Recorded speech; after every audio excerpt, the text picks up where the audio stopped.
Good day, learners. Welcome to Mathematical Literacy, Grade 11. I am Miss Ninobert Vermeulen, and today we are going to speak about inflation.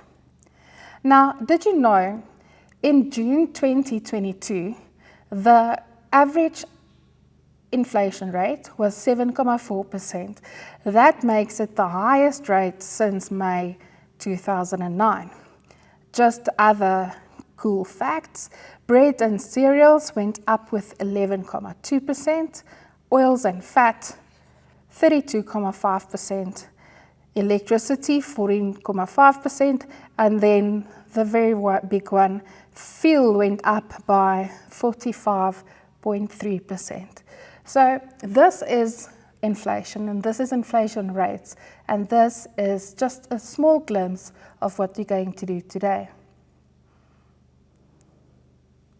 Now, the lesson objectives. At the end of this lesson, you should be able to define the concept inflation.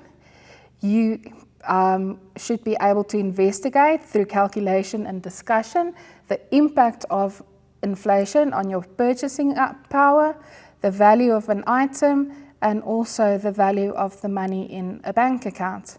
And then you must be able to compare rates and change in prices through calculation. What is on the menu today? First, we're going to look at inflation, and then after that, we are going to look at the impact of inflation on purchasing power. The pre-knowledge: you should know how to calculate compound interest, because that is the same as inflation, or the calculations are the same. Interpret and use tables showing compounded values, and also calculate percentage increase and decrease. Remember, the formula will always be given. Let's do a quick pre-knowledge practice. Temi took out a loan for 34,000 Rand at an interest rate of 13.4% compounded annually for 2 years. After her first year, the interest rate went up with 3.4%. Calculate the total repayment. So what happens here is our interest rate was 13.4% for the first year.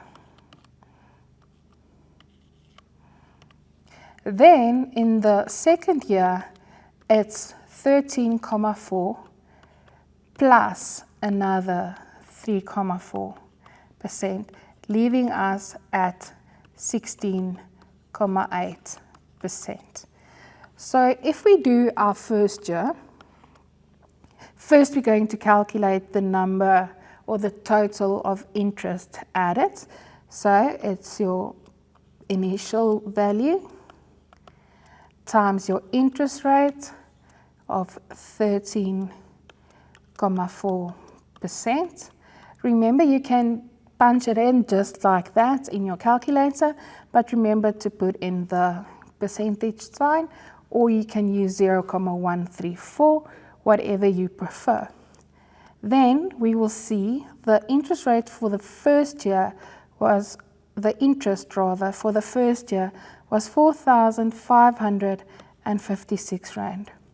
So at the end of the first year, the value of the loan would be the 34,500 plus the 4,556, which amounts to 38,556. So then in our second year, remember the interest rates went up. We will start with the end of our first year, multiply by our new interest rates. Remember, it's our new interest rate, so it's going to be 16.8%, which leaves us with 6,477 Rand 41. So at the end of the 2 years, it would have been 38,556 plus 6,477.41. So that means at the end of 2 years, she will owe the bank 45,033 Rand,41. And that is compound interest. Let's look at the new words. We slightly jumped to it just now, but let's look at it. The new words and language. Word inflation. A general increase in the price of goods and services over a period of time. Example, the cost of household goods and services went up by 7%, meaning you are paying 7% more.